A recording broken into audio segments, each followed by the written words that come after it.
নমস্কাৰ আপোনালোকে চাই আছে অসম সংবাদ 24 ঘণ্টাৰ বিশেষ অনুষ্ঠান ৰাইজৰ মনৰ কথা 2026 আৰু অসম সংবাদ 24 ঘণ্টাৰ বিশেষ অনুষ্ঠান ৰাইজৰ মনৰ কথা 2026ৰ দ্বিতীয়টো প্ৰতিবেদন আজি আমি সম্প্ৰচাৰ কৰিম ঢেকিয়াজুলি বিধানসভা সমষ্টিৰ অন্তৰ্গত গাধাজুলিৰ পৰা আৰু মই প্ৰশান্ত বৈশ্যই আজি এই অনুষ্ঠানটিলৈ আহি উপস্থিত হৈছোঁ ঢেকিয়াজুলি বিধানসভা সমষ্টিৰ গাধাজুলিত। আমি প্ৰথমতে এগৰাকী বাইদেউৰ পৰা কিছু কথা জনাৰ চেষ্টা কৰিম, তেখেতৰ মনৰ কথাখিনি আমি জনাৰ চেষ্টা কৰিম। অসম সংবাদ 24 ঘণ্টাই এটা বিশেষ অনুষ্ঠান আমি আৰম্ভ কৰিছোঁ ৰাইজৰ মনৰ কথা 2026। আপোনাক প্ৰথমতে আমি আদৰণি জনাইছোঁ। ঢেকিয়াজুলি বিধানসভা সমষ্টিৰ যিগৰাকী বিধায়ক তথা অসম চৰকাৰৰ কেবিনেট মন্ত্ৰী তেখেত আৰু এই বিধায়কগৰাকীৰ যি কাম কাজ বা সমষ্টিৰ উন্নয়নৰ কাম কাজত আপুনি সন্তুষ্ট হয় নে নহয়, পোনপটীয়া প্ৰশ্নত আপুনি উত্তৰ দিব। ৰাস্তা পদূলিত মই সন্তুষ্ট, কিন্তু আৰু বিশেষ কিছুমান আছে, যেনেকুৱা আমাৰ গাঁৱত নলা নৰ্দমা ভাল হ'ব লাগে, যেনেকৈ এইবিলাকত পানী জমি থাকে, অলপ বৰষুণ দিলে বিশেষকৈ আমাৰ নলা নৰ্দমা ব্যৱস্থাটো সুব্যৱস্থা হ'ব লাগে। আৰু পানীৰ ব্যৱস্থা আজি 2-3 বছৰে হ'ল পানী যিটো জল জীৱন আঁচনি তেওঁলোকে আমাৰ ইয়াত আৰম্ভ কৰিছিলে,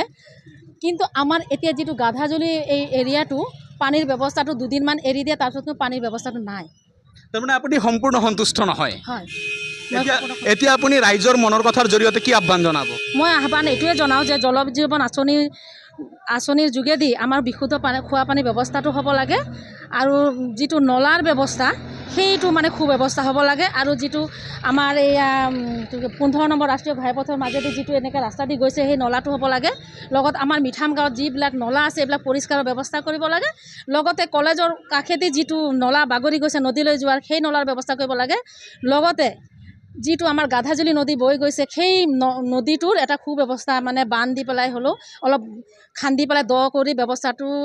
কৰিব লাগে, তেতিয়া আমাৰ বানপানীৰ হেৰিটো নহয়। ইতিমধ্যে শুনিলে এনেদৰেই আজি ৰাইজে নিজৰ মনৰ কথা প্ৰকাশ কৰিছে আৰু আমি বৰ্তমান ঢেকিয়াজুলি বিধানসভা সমষ্টিৰ অন্তৰ্গত গাধাজুলিত উপস্থিত আছোঁ আৰু আমি গাধাজুলিত বিভিন্ন জনৰ পৰা মনৰ কথা জনাৰ চেষ্টা কৰিম। তেখেতলোকে কি বিচাৰে, আচলতে কিমান দূৰ সক্ষম হৈছে ঢেকিয়াজুলি সমষ্টিৰ বিধায়ক তথা মন্ত্ৰী অশোক সিংহল নিজৰ সমষ্টি উন্নয়ন কৰাত, আমি বিভিন্ন জনৰ পৰা মনৰ কথা জনাৰ চেষ্টা কৰিম। দোকান পদূলি আমি প্ৰত্যেকৰে মনৰ কথা জনাৰ চেষ্টা কৰিম, আচলতে কি বিচাৰে বা কিমান সক্ষম হৈছে মন্ত্ৰী অশোক সিংহল। দাদা, প্ৰথমতে আমাৰ অসম সংবাদ 24 ঘণ্টাৰ এটা বিশেষ অনুষ্ঠান ৰাইজৰ মনৰ কথা 2026, প্ৰথমতে আপোনাক এই অনুষ্ঠানটোলৈ আদৰণি জনাইছোঁ আৰু আপোনাক আমি এটা প্ৰশ্ন কৰিব বিচাৰোঁ যে ঢেকিয়াজুলি বিধানসভা সমষ্টি আপোনাৰ, এই ঢেকিয়াজুলি বিধানসভা সমষ্টিৰ যিগৰাকী বিধায়ক তথা অসম চৰকাৰৰ কেবিনেট মন্ত্ৰী তেখেতৰ যি কাম কাজত আপোনালোকে সন্তুষ্ট নে অসন্তুষ্ট? এতিয়া ধৰক আমাৰ যিখিনি আমাৰ বিধায়কজন আছে, আমাৰ যদি যিবিলাক আমাৰ সহায় সুবিধাবিলাক আছে, সহায় সুবিধা যদি ভালকৈ কৰিব দিব পাৰে তেতিয়া ধৰক আমি সন্তুষ্ট। এতিয়া কিছুমান কাম ধৰক আমাৰ আধৰুৱা হৈ আছে, আধৰুৱা কামখিনি কৰিব পৰা নাই, সেইখিনি কাৰণে ধৰক আমি সন্তুষ্ট হৈ আছোঁ। এনেদৰেই আমি বিভিন্নজনৰ মনৰ কথা লৈ আছোঁ আৰু আমাৰ যি বিশেষ অনুষ্ঠান ৰাইজৰ মনৰ কথা 2026, আৰু এগৰাকী দাদা আছে, আমি তেখেতৰ পৰাও কিছু কথা জনাৰ চেষ্টা কৰিম। দাদা, আপোনাৰ শুভ নাম? হয়, মোৰ নাম ৰাজেন নাৰ্জাৰী। আৰু আমি অসম সংবাদ 24 ঘণ্টাই এটা বিশেষ অনুষ্ঠান আৰম্ভ কৰিছোঁ ৰাইজৰ মনৰ কথা 2026, আৰু ইয়াৰ আজি আমি দ্বিতীয়টো প্ৰতিবেদন প্ৰকাশ কৰিম ৰাইজৰ মনৰ কথা অনুষ্ঠানলৈ আপোনাক আদৰণি জনাইছোঁ। আৰু আপোনালৈ এটা পোনপটীয়া প্ৰশ্ন, ঢেকিয়াজুলি সমষ্টিৰ যিগৰাকী বিধায়ক তথা অসম চৰকাৰৰ কেবিনেট মন্ত্ৰী তেখেতৰ যি কাম কাজত আপুনি সন্তুষ্ট নে অসন্তুষ্ট? চাওক, মই প্ৰথমতে এইটো ক'ব বিচাৰোঁ, ঢেকিয়াজুলি সমষ্টিটো নাই বুলি ক'লে আমি নগৰ অঞ্চলৰ ডেভেলপটো আমি দেখি পোৱা নাই। প্ৰথমে মইতো গাঁওবাসীটো, গাঁও অঞ্চলতো তেখেতে আজি নাই বুলি ক'লে 10 বছৰতো তেওঁ মন্ত্ৰীটো আছে নহয় জানো। এতিয়া বৰ্তমান তেখেতে ভিতৰীয়া অঞ্চলতো আজিলৈকে ৰাস্তা পদূলিটো একেবাৰে বনোৱা নাই, শিলগুটি এটাও পৰা নাই আজিলৈকে। তো আমি দেখি পাইছোঁ ইয়াত তেখেতে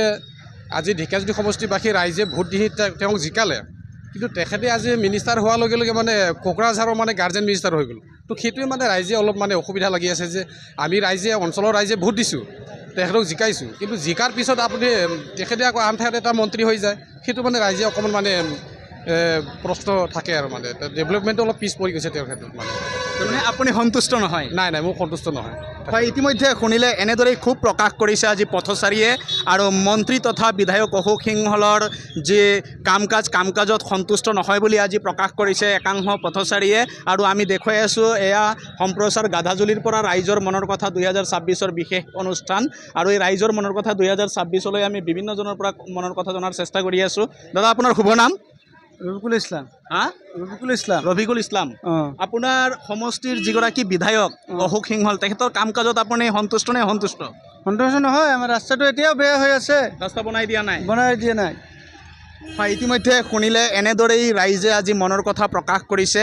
বহুতো কৰিবলৈ বাকী আছে এতিয়াও মন্ত্ৰী অশোক সিংহলে ৰাইজে আজি খুব উজাৰিছে আৰু বিভিন্নজনৰ পৰা আমি মনৰ কথা জনাৰ চেষ্টা কৰিম আৰু প্ৰত্যেকৰে মনৰ কথা জনাৰ চেষ্টা কৰিম আৰু ইয়াতে ই ৰিক্সাৰ চালক আমি তেখেতৰ পৰাও কিছু কথা জনাৰ চেষ্টা কৰিম আপোনাৰ শুভ নাম অঁ কওক আপোনাৰ নাম মেৰাজল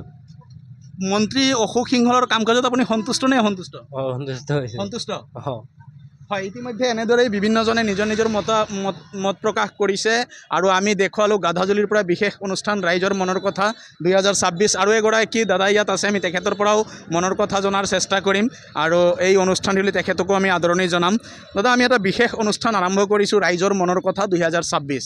এই অনুষ্ঠানটিলৈ প্ৰথমতে অসম সংবাদ 24 ঘণ্টাৰ তৰফৰ পৰা আপোনাক আদৰণি জনাইছোঁ আৰু ইয়াৰ পিছতে আপোনালৈ আমাৰ এটা পোনপটীয়া প্ৰশ্ন আপোনাৰ সমষ্টিৰ যিগৰাকী বিধায়ক তথা অসম চৰকাৰৰ কেবিনেট মন্ত্ৰী অশোক সিংহলৰ কাম কাজত আপুনি সন্তুষ্ট নে অসন্তুষ্ট এনেতো তেওঁ এজন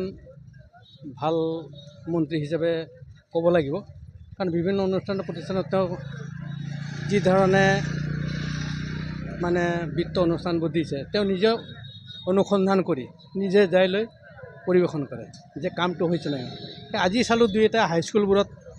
তেওঁ উদ্বোধন কৰিলে যিটো হাইস্কুলবোৰ হাই ছেকেণ্ডেৰী কৰিলে সেইবোৰ স্কুল তো সেইখিনি ক'ব লাগিব তেওঁ যিখিনি হয়তো ৰাইজক প্ৰতিশ্ৰুতি দিছিল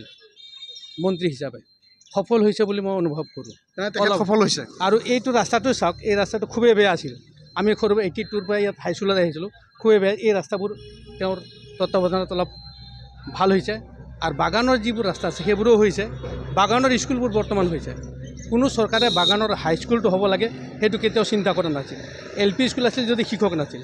বৰ্তমান পাণবাৰী বাগানতে হাইস্কুল হৈছে বৰ্তমান LP স্কুলবোৰ খুব ধুনীয়া এটা হৈছে আৰু তাতে আৰু চাইছোঁ অংগনাবাদী কেন্দ্ৰবোৰ বেলেগ পাৰ্টিৰ চৰকাৰে কৈছিল বন্ধ হ'ব বুলি সেইটো চাইছোঁ অংগনাবাদীও খুব সুন্দৰ কৰি সাজি কাচি উলিয়াই দিছে আৰু তাত বহিবলৈ ষ্টুডেণ্টকেইটা বহিবলৈ উন্নত ধৰণৰ মানে চকী বেঞ্চ দিছে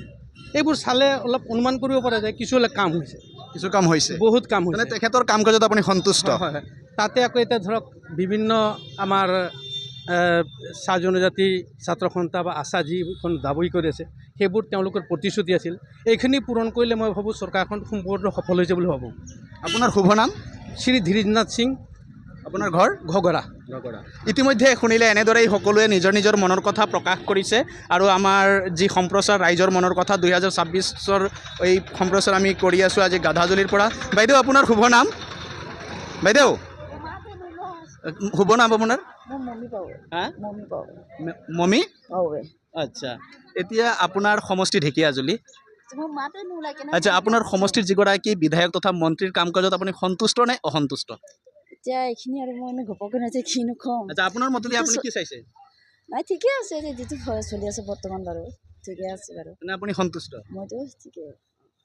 ইতিমধ্যে শুনিলে এনেদৰেই বিভিন্নজনে নিজৰ নিজৰ মনৰ কথা প্ৰকাশ কৰিছে আৰু আমি আজি এই অসম সংবাদ 24 ঘণ্টাৰ বিশেষ অনুষ্ঠান ৰাইজৰ মনৰ কথা 2026ৰ দ্বিতীয়টো সম্প্ৰচাৰ আজি আমি গাধাজুলিৰ পৰা কৰিছোঁ আৰু সকলোৱে অসম সংবাদ 24 ঘণ্টাৰ বিশেষ অনুষ্ঠান ৰাইজৰ মনৰ কথা 2026 চাই থকাৰ কাৰণে মই প্ৰশান্ত বৈশ্যই শোণিতপুৰ জিলাৰ অন্তৰ্গত ঢেকীয়াজুলি বিধানসভা সমষ্টি এলেকাৰ গাধাজুলিলৈ সকলোলৈ ধন্যবাদ জ্ঞাপন কৰিছোঁ।